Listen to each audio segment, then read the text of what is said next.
Okay guys, part 3. Now I'm going to show you how to cut these cards out that you've got onto your surge foil using the guidelines that Proxy.com has so graciously provided onto your print. So here you're just going to want to trim down. So basically you're going to want to intersect these lines so they're easier to line up on your guillotine. I'll show you a little bit why I do this, why this makes it a little bit easier. So just line it up on your guillotine to intersect those lines, chop them off. Do the same for the other two sides. Nice solid line there. Do the same for the other two sides. Just going to do this real quickly. Great. Now we have lines that go all the way to the edge. Now I rotated my cutter so you might be able to see this a little bit better. When you're cutting down the middle here, you want to line up in between those two lines. You can do on the line. I just like to have the little bit of extra gap to play with. And your cut doesn't have to be perfect here. So you see I got an uneven cut. But with the bleed that Proxy gives you, you have a little bit of working space. So it doesn't have to be perfect at this point. So now you've got 8 cards cut out in 2 sets of 4. You'll end up with a little bit of extra. Can't really do much with this, you just toss that to the side. Alright, so now this is the first way you can do your cutting, is with this Chinese cutter. These are available on AliExpress and Alibaba. I got mine for about $76 shipped. Had to wait about a month. And these are nice. They're 88mm by 63mm by R3. You literally line up the bleed edges and you pull down. This is the easiest way to make cards. Works great with this paper. Works great with the overlay, the clear overlay. I've heard if you laminate a lot, it can dull the blade. But yeah, so then the second way, and how I've done it for the last 4 years, and this has been, I tried every single thing under the sun on how to cut these cards out, and this has been my best way to do it before I got the Chinese punch.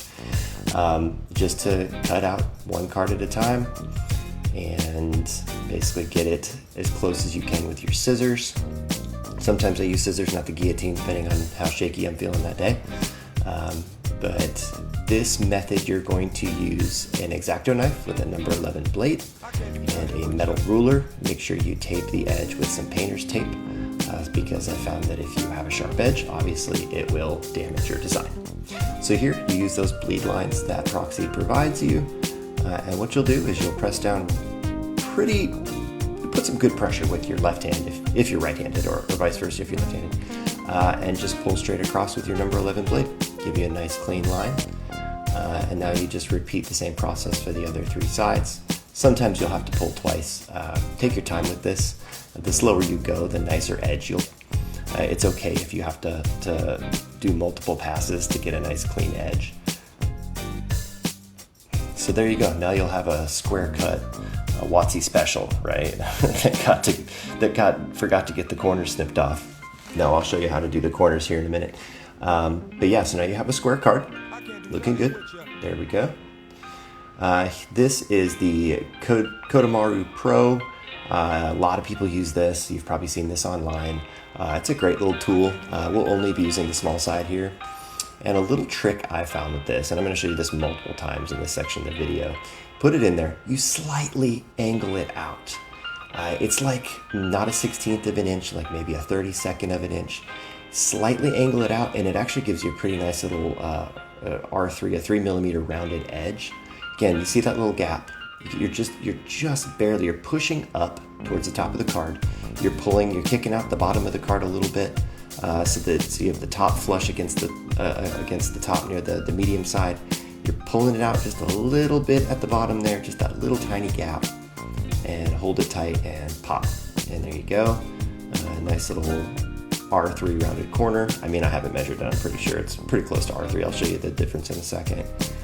And last time here, now we'll have done all 4 corners. That nice little gap about right there. Snip. And sometimes you can even get the Watsy special and get the little sharp corner like I got right here, which is kind of fun. If you look at your magic cards closely, you'll see a lot of that. Here I am just kind of cleaning up that last one, or that first one that we did. It's kind of nasty, and my blade's really dull and old. I need to get a new one of these. But so there you go. There's the side by side. As you see, very similar in size.